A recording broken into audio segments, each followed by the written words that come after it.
오늘 본문의 말씀은 예수님께서 유대인들의 결혼, 혼인, 풍습과 관련해서 신랑을 맞으러 갔던 열 처녀의 행동과 그 결과를 통해서 하나님의 나라가 어떠한 것인가에 대해서 주님이 설명하십니다. 말씀을 여러분이 보시면 아실 텐데 총 10명의 여인이 등장하는데 그 10명 중에 5명은 슬기로운 자고 또 5명은 미련한 자다. 그렇게 예수님이 첫 시작부터 구분을 하고 있죠. 자, 그러면 슬기로운 여인과 미련한 여인의 그 구별의 기준은 어떤 것인가? 말씀을 보면 표면적으로는 등불을 같이 들고 있었는데 기름이 모자랐죠. 그래서 5명의 슬기로운 여인은 기름이 있었고 또 5명의 여인들은 기름이 없었습니다. 그래서 기름이 있고 없고에 따라서 슬기로운 자 혹은 미련한 자 그렇게 구분되어지는 것처럼 보입니다. 또 읽었던 13절 마지막 결론 부분에 있어서 깨어있으라 그렇게 말씀을 하십니다. 그런데 깨어있으라 말씀을 하셨지만 본문 중에 보면 총 10명의 모든 여인들이 등을 들고 신랑을 기다릴 때 같이 졸았어요. 또 같이 다 잤습니다. 때문에 깨어있으라 라고 하는 이 말의 의미가 신랑 대신 예수님 오시는 그 기간까지 절대 졸아서도 안 되고 졸지도 말아야 되고 깨어서 열심히 부르짖고 기도해야 된다. 그 뜻이 아님을 우리가 좋게 알 수가 있죠. 자, 결론 부분에 가면 기름이 있었던 여인들은 혼인잔치에 참석을 했고 기름이 없었던 여인들은 혼인잔치에 참석을 하지 못했습니다. 정리해보면 10명 중에 5명은 기름이 있었고 5명은 기름이 없어서 혼인잔치에 참석하고 못하고 그렇게 구분이 됐습니다. 자, 그러면 기름을 충분히 준비했던 나름의 준비성이 괜찮았던 여인들은 혼인잔치에 잘 참석해서 하나님의 구원의 경험을 한 사람이고 자기 준비를 제대로 못한 사람은 하나님의 천국에 들어가지 못한 사람으로 그렇게 비춰집니다. 그래서 본문을 단순히 기름 준비 잘 해야 된다, 준비 철저하게 해야 된다, 열심히 신앙생활 천국 가기 위한 준비 잘 하세요 라고 해석을 하고 적용을 해버리게 되어지면 아주 심각한 오류에 빠지게 된다는 겁니다. 무슨 얘기인가? 1절에서 주님이 천국을 혼인잔치의 열 처녀의 행동과 결과로 주님이 설명하셨는데 천국을 들어가는 그 기준이 소위 혼인잔치를 위해서 준비를 잘한 사람, 내가 뭔가를 준비를 잘 했기 때문에 천국에 들어갔다라고 하면 천국을 들어갈 수 있는 근거가 누구에게 있죠? 하나님께 있지 않고 인간에게 있습니다. 인간이 어떻게 하나님 앞에 열심을 내고 노력을 하고 수고를 잘 했느냐에 따라서 천국을 가고 못 가고 그렇게 성경을 곡해하게 되어진다는 거죠. 뿐만 아니라 등불과 기름을 단순히 성령으로 해석을 해서 하나님 앞에 끼어서 충성되이 살아가는 그 모습이 소위 기름을 준비하는 것이다. 전통적으로 그렇게 오늘 이 본문을 보시는 목사님들이 많았습니다. 그런데 결국 여인들이 뭔가를 준비를 잘 해서 천국을 들어가고 뭔가 준비를 잘 못해서 천국에 못 가고 그렇게 되어지면 하나님의 나라는 결국은 하나님과 무관한 인간의 노력 여하에 따라서 천국을 가고 못 가고 심각한 성경의 진리를 심각하게 틀린 관점으로 보게 되죠. 때문에 오늘 이 본문이 쉬운 것 같지만 결코 쉽지 않습니다. 오늘 이 본문을 우리가 제대로 이해하려고 하면 하나님의 언약의 관점 안에서 결혼이라고 하는 혼인이 가지고 있는 의미를 복음적인 스펙트럼 안에서 우리가 재해석을 해야만이 오늘 이 본문을 제대로 이해할 수가 있고 또 기본적으로 유대의 결혼의 문화를 알아야만이 이 본문의 의미를 깊이 있게 알 수가 있습니다. 자, 성경은요, 하나님의 나라를 어떻게 하나님께서 만들어 가시는가? 소위 구속사라고 얘기하죠. 구원을 완성해 가시는 하나님의 이야기가 성경에서 들려주고자 하는 성경의 본질인데, 이 하나님의 구원의 스토리를 성경은 창세기 처음부터 어떻게 풀어가느냐면 아담과 하와의 결혼 스토리로 풀어가요. 그죠? 그렇게 해서 아담과 하와가 결혼을 해서 자녀들을 낳고 3장에 가면 형이었던 가인이 동생 아벨을 때려 죽입니다. 여러분, 그래서 형이 동생을 때려서 죽이는 가정, 그 인생도 깨져버린 인생이고 그 가정도 어쩌면 무너져버린 가정이라 말할 수 있고, 이는 장차 이스라엘이 하나님 앞에서 살아갔던 그 모든 이스라엘의 역사와 똑같이 오버랩되었습니다. 깨져버리고 무너져버렸던 그들의 모습 속에 하나님이 어떻게 하나님의 나라를 일구어가고 세워가시는가, 이것이 성경이 우리에게 주고자 하는 본질이죠. 그래서 하나님은 예수 그리스도를 이 땅에 보내셔서 예수님으로 인해서 깨지고 부서지고 허물어진 하나님의 그 형상을 회복해가는 것, 이것이 하나님의 스토리의 주된 내용인데, 좀 그 내용들은 어떻게 마무리가 되어지는가? 요한계시록 19장에 가면 어린 양의 혼인잔치 이야기가 등장하죠. 그래서 마지막에 하나님의 구원의 스토리는 무엇으로 종결되어지느냐면, 창세기 1장에서 언급되어졌던 아담과 하와의 결혼 이야기에서 마지막에 성경의 마지막 장에 해당되어지는 내용이 해당되어지는 어린 양 혼인잔치 내용으로 종결맺습니다. 그래서 하나님의 구원의 스토리, 이 복음은 결혼이라고 하는 이야기에서 시작해서 결혼이라고 하는 이야기로 끝을 맺게 되어 있다는 겁니다. 구약에서 하나님은 하나님과 이스라엘 백성, 혹은 하나님과 하나님의 자녀, 신약에 넘어와서는 하나님과 교회, 하나님과 성도, 이 관점을 무엇으로 제시하고 있느냐면 고집스럽게도 신랑과 신부로 주님이 그렇게 풀어가고 있습니다. 결국은 하나님의 구원의 스토리는 잃어버린 신부를 찾아 나서는 신랑 대신 하나님의 사랑의 스토리가 소위 복음의 본질이라는 내용임을 알 수가 있죠. 그래서 예수님은 공생의 기간 동안에 비유에 관련된 말씀을 말씀하실 때 혼인과 관련된 내용을 10번 이상 하셨어요. 심지어 신구약에는 혼인과 관련된 사건을 기록하고 있는 횟수가 토탈 50번이 넘습니다. 그 정도로 성경 안에는 혼인과 관련된 이야기가 넘치고도 넘친다는 사실이죠. 예를 들면 마태복음 9장 15절에 보면 예수님은 자기 자신을 신랑으로 그렇게 표현하는 것을 보게 됩니다.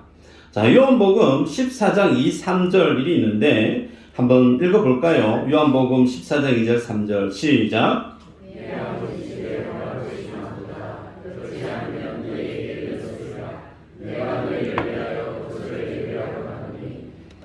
너희를 위하여 그처를 예비하면 내가 다시 와서 너희를 내게로 영접하여 나 있는 곳에 너희도 있게 하리라. 아멘. 자, 여기에서 아주 중요한 표현이 등장하는데 거처를 예비하러 간다. 그리고 그 거처가 준비가 다 되어지면 내가 다시 너희를 데리러 올 것이다. 여러분, 이 말씀은 유대의 결혼 풍습과 관련되어 있는 중요한 내용입니다. 예를 들면 외국인들은 잘 몰라요. 우리 어르신들은 노래 한 구절 탁 던지면 바로 연상되어지는 게 있죠. 잘 살아보세. 잘 살아보세. 무슨 노래죠? 외국인은 들어도 몰라요. 그 시대를 산 사람만이 그 노래하면 새마을 운동 바로 연상이 되는 것처럼 내가 거처를 마련하러 간다. 거처 마련 다 끝나고 나면 내가 다시 너희를 데려오겠다. 그 말씀은 유대의 혼인, 결혼과 관련된 이야기임을 유대인들은 바로 안다는 거죠. 그래서 유대의 혼인의 문화는 약혼이 있고 정식 혼인 이 두 가지로 구성되어져 있는데, 소위 이 약혼식은 혼인을 전제로 하는 결혼 예식이죠. 그러나 우리나라와 다른 것은 유대의 혼인은 결혼과 함께 똑같은 법적인 지위를 가집니다. 마태복음 1장에 보면 예수님의 탄생 기사가 등장하는데 요셉과 마리아가 결혼을 하지 아니했어요. 약혼한 사이인데 이미 약혼한 사이임에도 불구하고 호칭을 어떻게 표현하고 있느냐면 남편, 아내 그렇게 기록하고 있습니다. 그래서 이 약혼의 기간을 돈이 좀 많이 풍성이 있는 집안 같은 경우는 7일간 혼인잔치를 벌입니다. 혹은 재정상이 조금 그렇지 않으면 한 3일. 그래서 약혼을 위한 혼인잔치가 3일에서 7일간 행해집니다. 그 기간 동안에 신랑은 신부집에 가서 그 약혼의 기간의 잔치를 채웁니다. 자, 약혼이 끝나고 나면 다시 아내를 그 친정에 내버려 두고 신랑은 본집으로 돌아갑니다. 돌아가서 뭐 할까요? 신부를 데려올 집을 장만하는 거예요. 그래서 그 장만을 다 하고 있는데 그 신랑의 아버지가 볼 때 이제 그 정도면 네 와이프 되어도 되겠다. 아버지가 허락을 하면 그제 그 신랑이 이제 신부를 데려가는 겁니다. 그래서 대체로 유대의 결혼의 이 기간은 한 1년 정도가 소요가 됩니다. 여기에서 중요한 게 두 가지가 있는데 첫 번째는 신랑이 신부를 언제쯤 데려온다라고 하는 정확한 기약이 없어요. 몇 날, 며칠, 몇 시쯤에 내가 당신 데리러 오겠습니다. 그러면 그 날만 알고 있으면 그 날을 고대하고 준비하면 되겠죠. 그런데 그런 어떤 정확한 날이 없습니다. 그냥 그 주인의 신랑의 아버지가 봐서 이만하면 됐다 이제 데리러 오너라 그러면 그제야 가는 거예요. 자, 그러면 그 기간 동안에 신부는 뭘 해야 될까요? 언제 올지는 모르지만 반드시 약혼을 한 신랑이 자기를 데려올 줄 알기 때문에 그 기간 동안에 선보러 가면 돼요, 안 돼요? 안 되는 겁니다. 순결을 지켜야 되는 거죠. 그리고 혼인 준비를 위해서 나름의 집안에서 준비하면서 목이 빠져라 신랑을 기다리는 겁니다. 자, 두 번째는 이 신랑이 신부를 데려오려고 하면 반드시 이 결혼을 위한 값을 지불해야 했다라는 거예요. 예. 혼인에 대한 값을 지불해요. 그래서 하나님께서 왜 구원의 서사를 본인께서 고집스럽게 이 결혼이라고 하는 이 모습을 구원으로 연결시켜서 풀어가는지를 바로 알 수 있죠.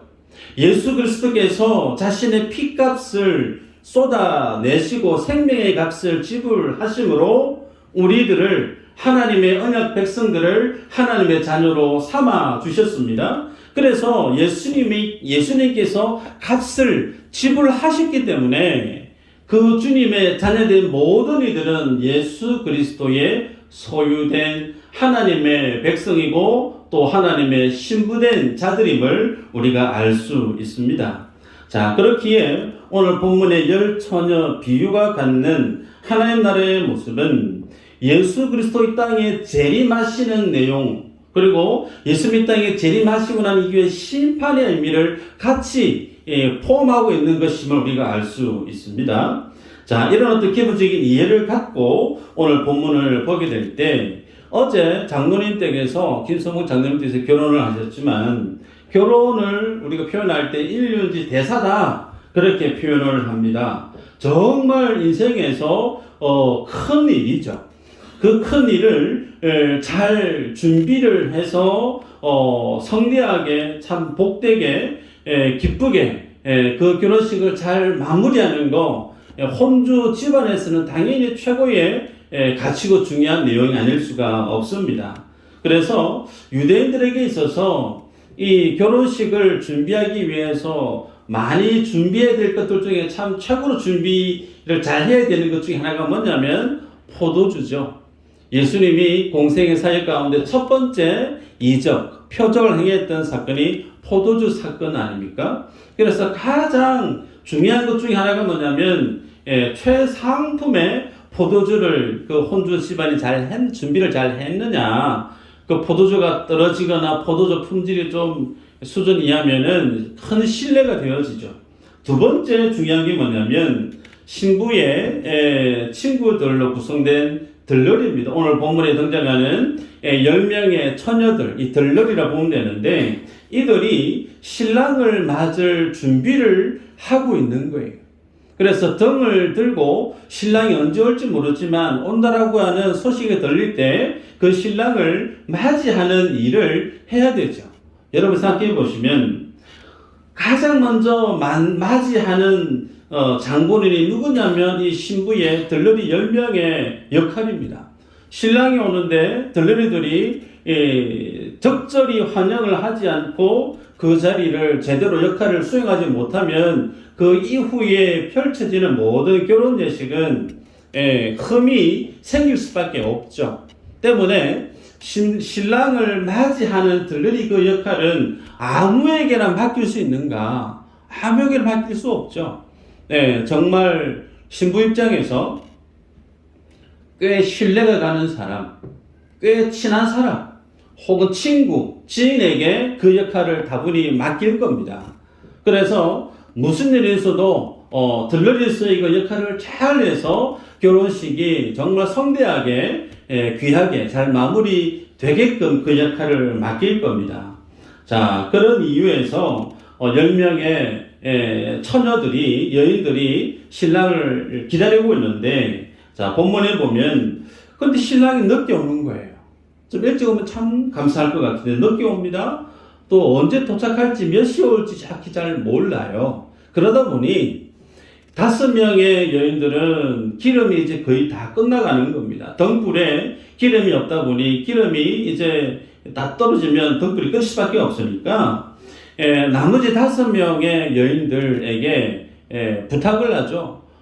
기름이 우리가 다 됐는데 기름 좀 남아있으면 좀 주면 좋겠다. 그렇게 부탁을 합니다. 그런데 돌아오는 답이 뭐냐면 9절 이후로 보면 자기들도 써야 되고 또 그걸 나눠주면 너희들도 써야 되는데 그러다 보면 피차 기름이 부족해서 등불이 꺼질 수 있으니까 차라리 부족한 만큼 기름을 사서 그 기름을 충당하는 게 더 좋겠다. 그렇게 얘기를 하는 겁니다. 자, 여기에서 우리가 한번 생각해 볼 필요가 있어요. 이 10명의 여인들은 어쩌면 우리 문화에서 보면 꽤 친한 친구들 사이일 수 있을 거예요. 알고 지낸 세월이 하루 이틀 아닐 겁니다. 오랜 시간 동안 친구라고 하는 이 많은 추억들을 가지고 있는 사람일 겁니다. 그리고 등불을 들고 있으면서 주고 나눴던 대화도 많았을 거예요.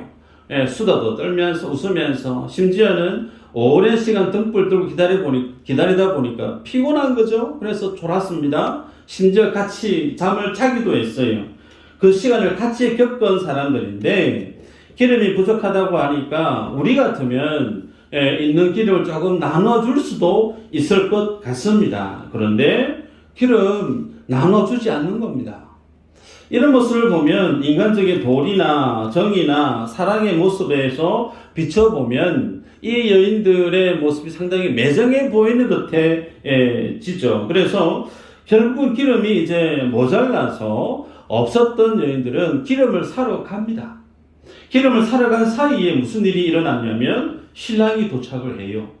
그런데 신랑이 도착을 해서 환영을 하고 혼인잔치집에 들어가고 난 이후에 집 문을 걸어 닫습니다. 이후에 기름을 사러 갔던 여인들이 돌아와서 외칩니다. 11절에 주여 주여 우리에게 열어주소서. 마치 애원하듯이 우리에게 문 좀 열어주시면 좋겠다. 나도 혼인잔치 참석하고 싶습니다. 그런데 돌아오는 답이 12절에 보면 대답하여 이르되 진실로 너희에게 이르노니 내가 너희를 알지 못하노라 하였느니라. 주인이 하는 말이 진실로 나는 너희들 잘 모르겠다. 그러면서 문을 안 열어주는 겁니다. 신랑을 기다리면서 밤새 기다렸습니다. 기다리다가 기름이 떨어진 거예요. 그래서 예를 들면 기름집에 한 30분 정도 기름 사러 갔다 온 사이에 신랑이 도착했고 그리고 신랑이 혼인집 안에 들어갔고 문이 닫혔단 말입니다. 그 30분 자리를 비운 사이에 문이 닫혀버려서 들어가지 못하게 생긴 경우입니다. 어찌 보면 이 들어가지 못하는 여인들의 입장에서 보면 상당히 밤새 수고하고 기다리고 노력했는데 30분 그 자리를 지키지 못했다고 해서 그들을 무시하고 그들을 인정하지 않는 이 모습을 보면 상당히 좀 너무 냉정해 보인다. 좀 심하다. 그런 어떤 생각을 우리가 지을 수가 없죠. 심지어 이 내용의 주인이 누구냐면 예수님이세요. 이 예수님을 보내신 하나님은 자신의 독생자를 이 땅에 보내셨는데 세상에서 죽은 죄인들 구원하기 위해서 자기 아들 십자가에 못 박아 죽기까지 하시면서 죽은 죄인, 사랑할 만한 가치도 모양도 없는 흙에 지나지 않은, 먼지에 지나지 않은 인생을 구원하게 하기 위해서 자신의 독생자까지 포기하셨던 분이 하나님이신데 그 하나님이 30분 정도 자리 비었다고 해서 문을 닫아버렸단 말이에요. 여러분, 그러면 천국에 들어가야 되는데 천국 문이 닫혀버렸습니다. 그럼 못 들어간 사람 어디로 가야 될까요?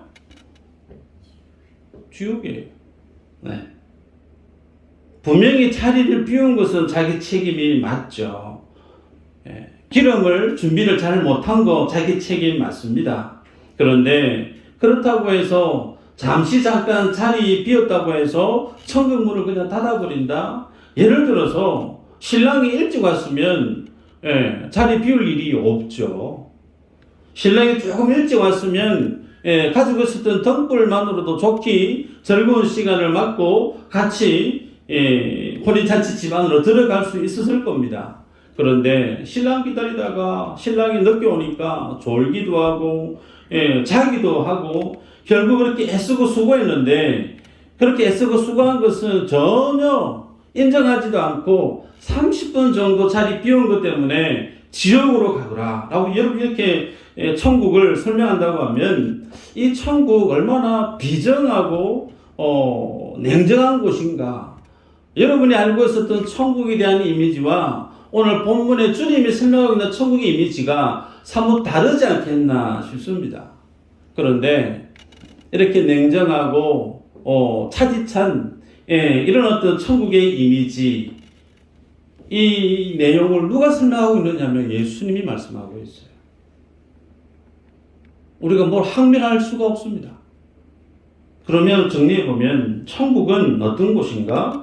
인간적인 알고 지냈던 어떤 관계, 인간적인 어떤 도리, 전혀 천국과는 무관한 곳이라는 거예요. 천국은 철저하게 그 문을 통과할 수 있는 그 천국의 주인이 가지고 있는 기준을 통과하느냐 못하느냐 여기에 달려 있습니다. 여러분, 그래서 예수님께서 계속해서 누가복음에 대해서 비유 말씀을 우리가 보았고 이제 마태복음에서 예수님의 비유 말씀을 보고 있는데 예수님이 말씀하시는 그 비유 말씀 속에는 항상 두 가지가 등장했죠. 한 가지는 예수님께로부터 칭찬 들었던 사람, 예수님께로부터 인정받았던 사람, 또 반대편은 예수님께 대해서 예수님 앞에서 책망받았던 사람. 그래서 예수님의 말씀 안에는 선택받는 부류가 있고 반면에 예수님께로부터 버림을 당하는 부류가 있습니다. 소위 선택과 유기가 예수님의 비유 말씀 가운데는 늘 함께 있었다라는 거예요. 그러면 하나님께서 선택하는 하나님의 사람과 하나님이 포기해버리시고 버리는 인생의 모습 사이에 그 기준은 뭔가 다름 아닌 의라는 거예요. 의. 하나님이 가지고 있는 그 의의 기준에서 그 의에 부합되어지면 통과라는 거예요.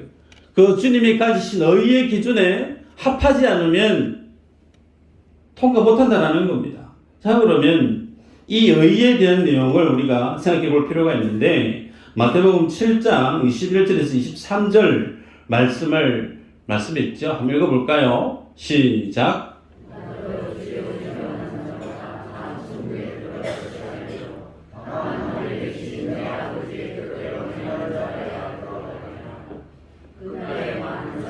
나더러 주여 주여 우리가 주의 이름으로 선지자 노릇하며 주의 이름으로 귀신을 쫓아내며 주의 이름으로 많은 권능을 행하지 아니하였나이까 하느니 그때에 내가 그들에게 밝히 말하되 내가 너희를 도무지 알지 못하니 불법을 행하는 자들아 내게서 떠나가라 하니라. 아멘. 이 말씀을 보면 참 재밌는 게 뭐냐면 나는 예수님의 이름으로 많은 일을 했다는 거예요. 네. 선지자 노릇도 했고 귀신도 쫓아내고 많은 권능을 행했습니다. 그래서 나는 예수님의 이름으로 많은 일을 했습니다. 그런데 그렇게 예수님의 이름으로 내가 알고 있는 예수님에 대해서 자랑할 수 있을 내용들이 참 많은데 예수님은 또 그런 나를 어떻게 바라보고 있느냐면 모른다 말씀해요. 왜 모르느냐? 읽었던 23절의 하반에 보면 불법을 행하는 자들아 그랬다는 거죠. 나는 예수님의 이름으로 많은 일을 해서 많은 사람들 앞에 참 많은 칭찬도 듣고 대단한 결과물도 있었는데 그런 어떤 결과물 많은 사람들이 인정, 칭찬 그것보다 예수님이 우리를 바라보는 기준은 불법이라는 거예요. 그것은 다시 말하면 하나님이 가지고 있는 기준, 의의 기준에서 벗어난 것 주님이 그렇게 우리를 바라보고 있다는 겁니다. 그래서 천국을 들어갈 수 있는 그 천국문을 열 수 있는 키는 하나밖에 없어요.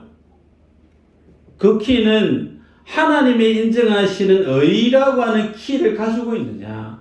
자, 그렇다면 오늘 본문으로 돌아와서 이 열 처녀 중에 슬기롭고 혹은 미련하다라고 하는 이 여인을 구분하고 있는 이 의의 키는 무엇으로 드러나고 있는가? 소위 기름을 준비했나 안 했나?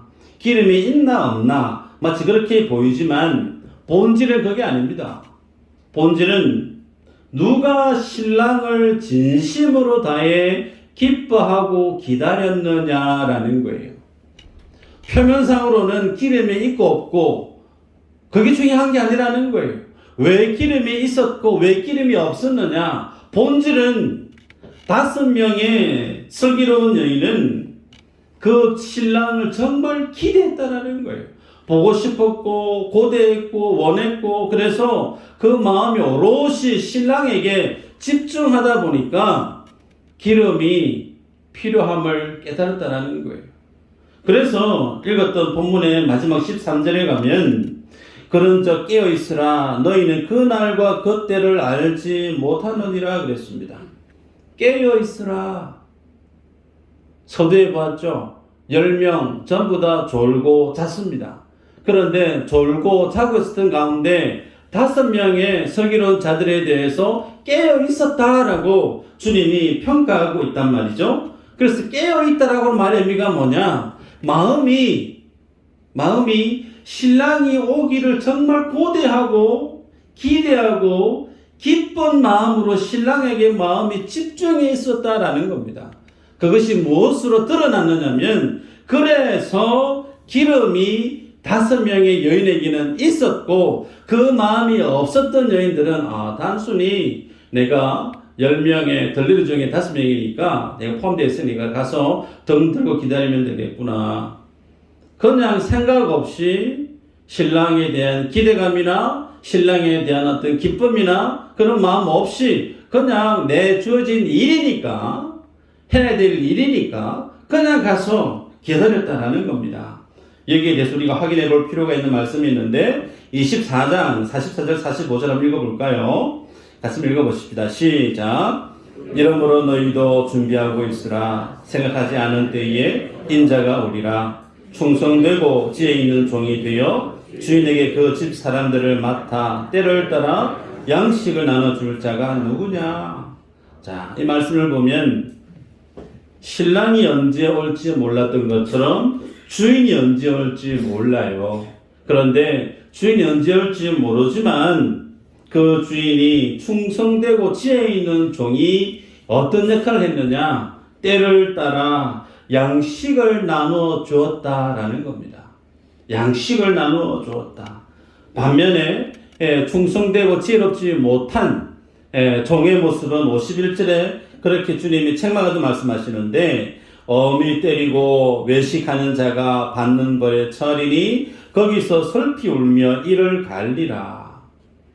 충성된 자는 때를 따라 양식을 나눠줘야 될 사람이 누군지를 아는데, 반대로 충성되지 못한 자는 소위 외식하는 자와 같은데 술 친구들하고 술 마시고 먹고 놀고 그렇게 보냈다라는 겁니다.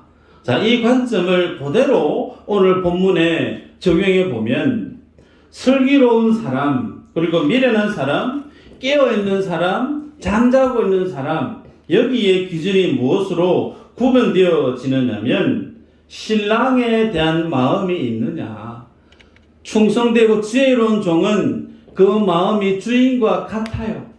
그러다 보니 때를 따라 양식을 나눠줘야 될 사람이 누군지가 눈에 보이는 겁니다. 주인의 마음으로 종을 바라보니까 야, 저 집에는 먹거리가 부족하구나.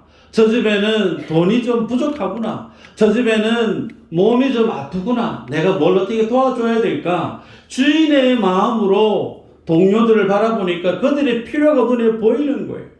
그런데 그 주인의 마음이 아닌 일반 종의 외식하는 자의 삶의 모습으로 바라보면 그런 게 보이지 않더라는 겁니다. 그냥 기계적이고 사무적이고 차갑게 대하는 인생으로 전락하고 말았다라는 겁니다. 여러분, 그래서 오늘 본문에서 주님은 우리에게 얘기합니다.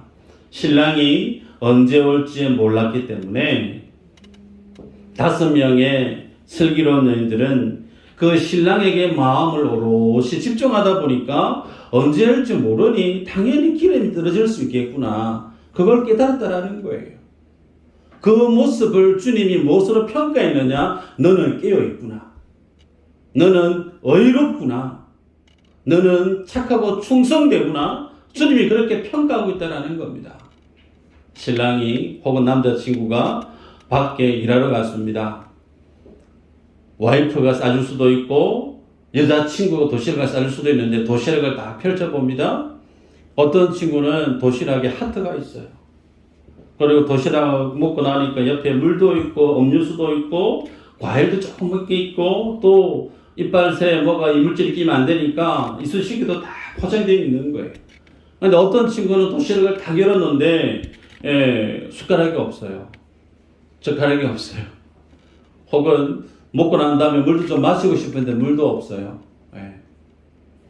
똑같은 도시락이지만 도시락을 보면서 뭘 볼 수 있느냐? 나에 대한 여자친구든 나에 대한 와이프든 그 와이프가 나에 대해서 어떤 마음으로 이 도시락을 쌌는지 도시락을 보면 알아요, 몰라요? 알죠. 도시락을 뚜껑을 열면서부터 사랑이 쓰나미처럼 밀려옵니다. 무슨 얘기인가? 주를 향한 마음이 본질이었다라는 거예요. 5명의 슬기로운 여인은 신랑에 대해서 마음이 집중했습니다. 그 신랑을 기뻐하고 즐거워하고 고대해서 그러다 보니 언제일 줄 모르니까 기름을 준비해야 되는 것은 지극히 상식적인, 그런데 5명의 미련한 여인들은 단순히 내가 해야 될 일이니까 신랑이 언제 올지 별 관심도 없고 그냥 등 들고 서 있었다라는 겁니다. 여러분, 이 말씀을 듣는 주인공이 누군지 아세요? 예수님의 제자들입니다. 일반 세상 사람들이 아니에요. 제자들에게 주님이 이 말씀을 하시고 있습니다. 등 들고 기다리는 거 똑같아요. 슬기로운 여인이나 미련한 여인이나 등 들고 서 있는 거 똑같습니다. 밤이라고 하는 그 시간 동안 피곤하게 같이 서 있었던 것은 똑같아요. 그런데 그 모습을 바라보는 예수님은 어떻게 평가하느냐? 한쪽은 외식했다라는 거예요. 외식. 진심이 없는 형식, 껍데기만 가지고 하나님 앞에 나오는 사람이 있더라. 그들이 어디에 있느냐? 교회 안에 있다라는 거예요. 세상 밖에 있는 사람이 아니라 교회 안에 어떤 이는 그 마음이 예수 그리스도를 기뻐하는 마음으로 충만해요.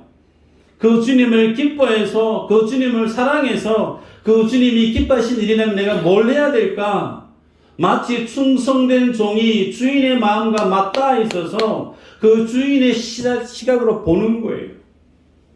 그와 같이 교회 안에는 진심으로 주님을 사랑하는 그 주님만을 기뻐하는 그런 마음으로 예배하는 하나님의 사람이 있고, 혹은 똑같이 충성하고 봉사하고 똑같이 일을 하고 교회 안에서 신앙 행위를 같이 하지만 어떤 이들은 예수님에 대해서 별 관심이 없는 거예요. 예수님을 기뻐하지도 않고 예수님을 기대하지도 않고 그냥 막연히 해야 될 일이니까 하는 것처럼, 그런 신앙의 모습을 외식이라고 얘기합니다. 말씀을 맺는데요, 여러분, 외식적인 신앙, 많은 사람들에게 훌륭하다 칭찬 들을 수 있습니다. 그 모습이 똑같기 때문에. 그런데 그 외식적인 신앙은 예수님 앞에 들고 나아가면 별 의미가 없어요. 나 네 잘 모르겠다, 문 닫아버린다라는 거예요.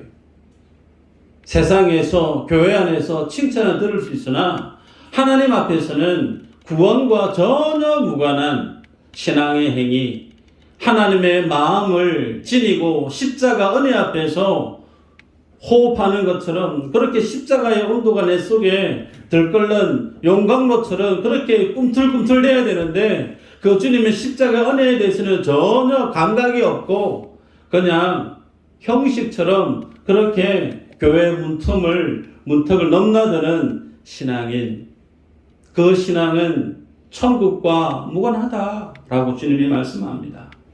요한계시록 19장 7절 8절 한번 읽어볼까요? 시작.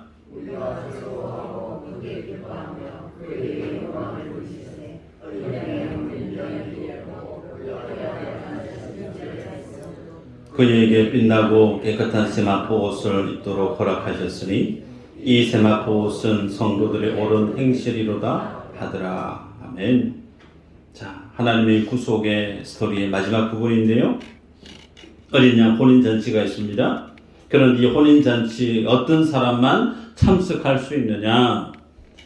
세마포 옷을 입은 사람, 그들만이 하나님의 천국잔치, 천국 자녀 되어줄 수 있죠. 그런데 이 세마포 옷이 어떤 옷인가?